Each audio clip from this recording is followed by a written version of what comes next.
el versículo 9.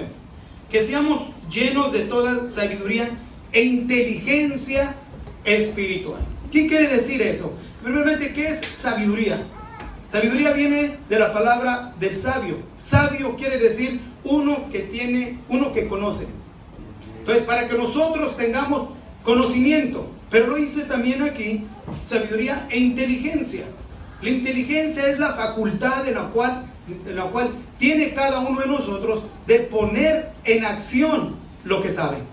Entonces podemos leer el versículo, decir que Pablo está orando por los colosenses para que sean llenos de facultad de Dios, para que puedan poner en acción lo que saben. ¿Y qué es lo que nosotros sabemos de la palabra de Dios? ¿Qué es lo que nosotros sabemos de nuestro Dios? Entre las cosas maravillosas que sabemos de nuestro Dios, que ahora nosotros por la palabra hemos sido renovados, cambiados, transformados, purificados, limpiados por la sangre del Señor Jesús, en el cual no necesitamos ir a terapias. Porque tenemos una capacidad maravillosa otorgada por nuestro Dios. Pero entonces, Pablo menciona de orar. Entonces, la importancia no solamente de nosotros orar por nosotros mismos, sino también de orar por quienes, especialmente los unos por los otros, como somos miembros de una congregación. ¿Para qué? Para que el jovencito o la jovencita que desde que nació en la iglesia, en la congregación, y ha adquirido muchísima información por medio de los sentidos naturales, o sea, por oír, porque son dos cosas importantes. Nos dice que escudriñar las escrituras, para ello necesitamos dos cosas importantes: leer, la vista, la capacidad de oír, y la capacidad de mirar y la capacidad de oír, porque la fe viene por el oír, y el oír la palabra de nuestro Dios. Entonces podemos tener mucho conocimiento de la palabra, o sea, textos y versículos de la palabra de Dios acumulados en nuestro subconsciente. Pero si no tenemos ciencia de Dios, de poner en acción lo que sabemos, solamente se considera que es una mente, solamente estamos acumulando información. Mentes acumulando información, no usando ciencia para poner en acción el conocimiento que tenemos de Dios en nuestro subconsciente. ¿Sí me están entendiendo? En nuestro subconsciente. Entonces, ¿qué tan importante es el factor de adquirir sabiduría? ¿Cuál es la sabiduría? Salomón describe diciéndonos que el principio de la sabiduría es el temor a Dios. ¿Qué quiere decir temor a Dios? No temor a Dios en el aspecto de la grandeza, de la terribilidad de Dios, aquel temor en el cual cayó en los cananistas cuando Dios liberó al pueblo de Israel de Egipto. Iban a entrar a la conquista de Canaán. Dice que el Señor iba con ellos poniendo miedo a los de Canaán. No era un miedo espantoso, sino es un miedo reverente, de aquel temor en el cual el mismo apóstol Pablo describe del Señor Jesús, diciendo que fue oído por su reverencial miedo. O sea, temor de no poner en acción lo que sabemos. Lo que sabemos. ¿Qué es lo que sabemos? ¿Qué es lo que nosotros sabemos? Entonces hay un temor de quebrantar lo que sabemos, o un temor de no llevar a cabo lo que sabemos. Yo sé y nosotros sabemos que Dios es amor. Y por lo tanto, nosotros debemos también ¿qué? Amar a Dios. ¿Por qué? Porque la palabra de Dios nos dice, el primer mandamiento no es una opción, es un mandamiento. Dios nos manda amar a Dios. El primer mandamiento es: amarás al Señor tu Dios.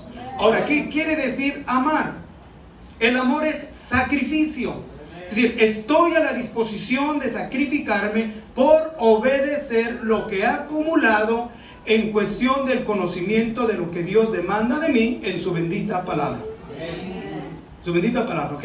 Porque Dios es amor y Dios es sacrificio. El apóstol Pablo lo describe en la primera carta a los Corintios, en el capítulo 13, de que podemos tener ciencia, sabiduría y muchas cosas, pero si no está en nosotros el fundamento principal de sacrificarnos para honrar y poner en acción lo que Dios estipuló en su bendita palabra, entonces todo lo demás no tiene su función.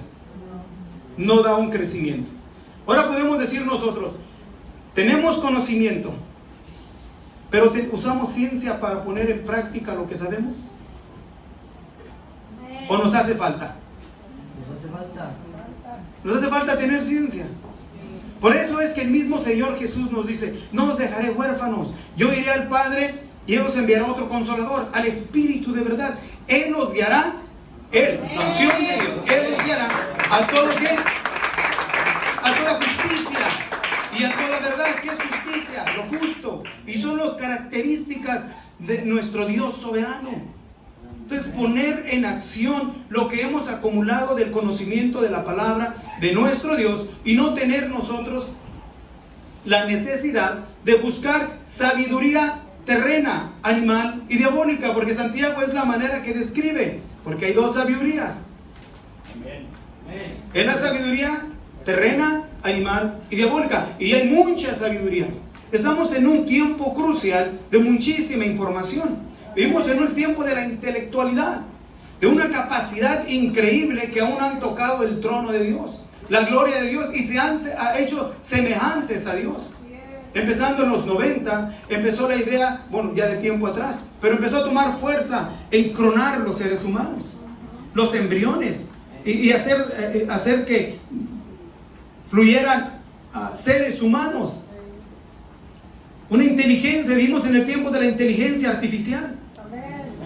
Entonces hay mucha intelectualidad, pero es una intelectualidad solamente terrena.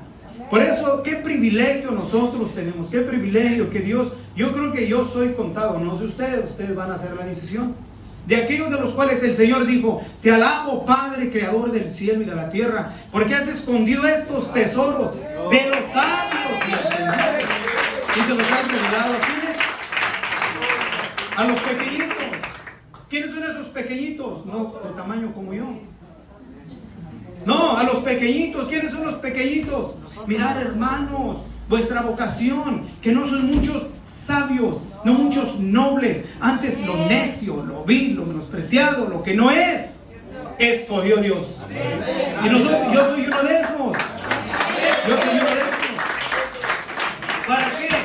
Para que ahora entonces la grandeza de la revelación y del poder de Dios en poner en acción lo que conocemos, la gloria no sea para el hombre, sino para Dios, nuestro soberano y maravilloso Dios, nuestro Dios. Ahora, por más, nadie puede decir que es burro, vamos a decirlo así.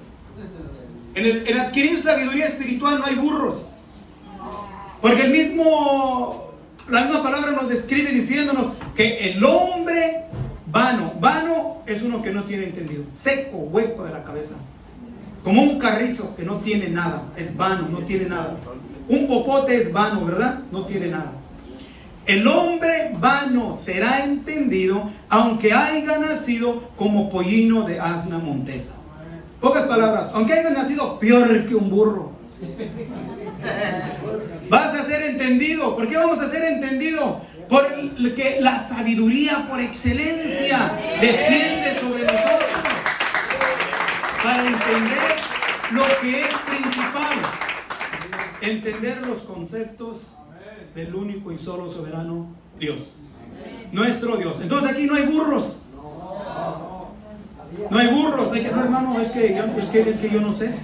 No, es una bendición maravillosa adquirida por Dios, otorgada a nosotros. ¿Para qué? Para conocer primeramente los preceptos de su santísima y buena voluntad.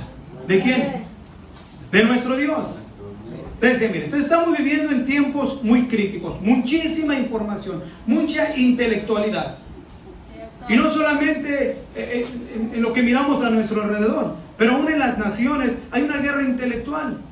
Y una de las cosas se me hace curioso que ha provocado bastante el desarrollo del conocimiento del ser humano es para autodestruirse a sí mismo. Primeramente que en la historia lo que ha provocado al hombre usar su inteligencia, su capacidad es para la sobreexistencia, o sea, para existir en todas las áreas. Pero una área que se ha distinguido del ser humano es en usar su cerebro usar su facultad para formar y crear armas de destrucción. O sea, herramientas para matarse. Se distingue primeramente, entre los que se distinguen fueron los babilónicos, su estilo, pero los babilónicos no fueron nada al llegar el tiempo de Alejandro el Grande. ¿Qué es lo que Alejandro Grande sobresalía? ¿Qué lo hizo hacer historia Alejandro? No que era un arquitecto, no que era un filósofo, ¿qué no fue lo que hizo? Estrategias militares. Usaba su capacidad mental, ¿para qué? Para estrategias militares, las falayas y etcétera, etcétera. Pero después de ellos cayó el imperio griego, aunque tiene su excelencia en cuestión de que todavía, por causa de sus filósofos, y tenemos todavía en nuestro alrededor influencia griega, queramos o no. Pero después cayó Grecia y miramos el poderío de Roma. ¿Pero en qué se distingue el poderío de Roma? En la intelectualidad de la disciplina de sus soldados, de sus legiones y su estilo de hacer la guerra. Y así vamos viendo que los hombres que han hecho historia han sobresalido, precisamente hablando en cuestión de los grandes generales, los mongoles, los turcos en su tiempo, la Gran Bretaña en su tiempo España. Ahora nosotros miramos también el desarrollo que se formó por medio de un grupo, no me acuerdo exactamente cuántos fueron, los que cambiaron el curso de la humanidad y dividiendo el planeta.